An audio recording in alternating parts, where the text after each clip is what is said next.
Iran এবং ইসরায়েলের বোঝাপড়ায় আসা উচিত, এমনটাই দাবি করলেন আমেরিকার প্রেসিডেন্ট ডোনাল্ড ট্রাম্প। সেই সূত্রে আরও একবার ভারত এবং পাকিস্তানের মধ্যে সামরিক সংঘাত থামিয়ে দেওয়ার কৃতিত্ব দাবি করেন মার্কিন প্রেসিডেন্ট। ইরান ইসরায়েল যুদ্ধে যখন পশ্চিম এশিয়ার বাতাসে বারুদের গন্ধ শঙ্কিত গোটা বিশ্ব, তখনই আমেরিকার প্রেসিডেন্ট ডোনাল্ড ট্রাম্প দাবি করেন খুব শিগগিরই শান্তি কায়েম হবে মধ্যপ্রাচ্যে। ঠিক যেভাবে মধ্যস্থতা করে ভারত এবং পাকিস্তানের সংঘর্ষ থামিয়েছিলেন তিনি, সেভাবেই ইরান এবং ইসরায়েলকেও বোঝাপড়ায় আসতে হবে। অর্থাৎ ইরান ইসরায়েল নিয়ে বলতে গিয়ে ফের ভারত এবং পাকিস্তানের মধ্যে সামরিক সংঘাত থামিয়ে দেওয়ার কৃতিত্ব করে বসেন ট্রাম্প। কার্যত নিজেকে বিশ্ব শান্তির দূত ঘোষণা করে দিয়েছেন মার্কিন প্রেসিডেন্ট। শুক্রবার চিরশত্রু ইরানের ওপর আকাশপথে অন্যতম বৃহৎ হামলা চালিয়েছে ইসরায়েলি বাহিনী। পাল্টা হামলা চালায় ইরানও। দুই দেশের মধ্যে ক্ষেপণাস্ত্র এবং ড্রোন হামলা অব্যাহত।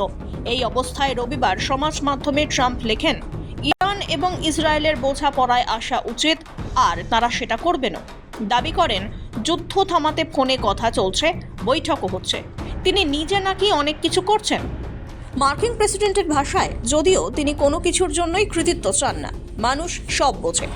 চলুন পশ্চিম এশিয়াকে আবার মহান করে তোলা যাক। রবিবার সমাজ মাধ্যমের পোস্টে নিজেকে বিশ্বশান্তির দূত বলে জানান, প্রথম দফায় মার্কিন প্রেসিডেন্ট থাকার সময় সার্বিয়া এবং কসোভোর মধ্যে যুদ্ধ পরিস্থিতিতে লাগাম পরিয়েছেন তিনি। এমনকি নীল নদের উপরে একটি বাঁধ নির্মাণকে কেন্দ্র করে মিশর এবং ইথিওপিয়ার মধ্যে যে সংঘাত, তাও তার হস্তক্ষেপেই থেমেছে। এবং আবারও ভারতের আপত্তি উড়িয়ে ট্রাম্প দাবি করেন, তার দেওয়া বাণিজ্যের শর্তেই ভারত এবং পাকিস্তানের দুই দুর্দান্ত নেতা সংঘাত থামান। দুই দুর্দান্ত নেতা বলতে ভারতের প্রধানমন্ত্রী নরেন্দ্র মোদী এবং পাকিস্তানের প্রধানমন্ত্রী শাহবাজ শরীফের কথাই বলেছেন ধনকুবের। মধ্যপ্রাচ্যে বললেও ইরান ইসরায়েলের হাত দেখছেন।